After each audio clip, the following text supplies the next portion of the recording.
आणि खासदार संजय दिना पाटील मुंबईचे खासदार आहेत। त्यांच्या निवासस्थानी मुंबई पूर्व 3चे उपायुक्त अभयसिंह देशमुख पोहोचलेले आहेत आणि त्यांच्या घराच्या सुरक्षेची सुद्धा पाहणी करण्यात आली आहे। संजय दिना पाटील यांचं घर आणि कार्यालय परिसराची उपायुक्तांकडून पाहणी झाली आहे आणि खबरदारीचा उपाय म्हणून उपायुक्त हे स्वतः संजय दिना पाटलांच्या घरी पोहोचल्याची माहिती मिळते।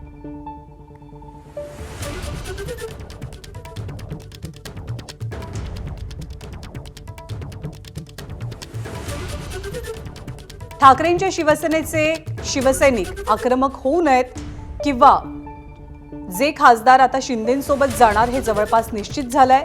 गट स्थापन केलेल्या खासदारांमध्ये ज्यांची नावं आहेत त्यांच्या घराच्या आसपास कोणताही अनुचित प्रकार घडू नये या अनुषंगाने आता पोलीस सुद्धा खबरदारी घेतानाचं चित्र पाहायला मिळतंय। सोलापूरमध्ये आपण नुकतंच पाहिलं की ठाकरेंच्या शिवसैनिकांनी घोषणाबाजी केली आहे आणि आंदोलन करण्याचा इशारा सुद्धा दिलाय। त्याच पार्श्वभूमीवर ईशान्य मुंबईचे खासदार असलेल्या संजय दिना पाटील यांच्या घरी पोलीस उपायुक्त पोहोचलेले आहेत आणि घराच्या सुरक्षेची आणि कार्यालयाची सुद्धा त्यांनी स्वतः पाहणी केली आहे।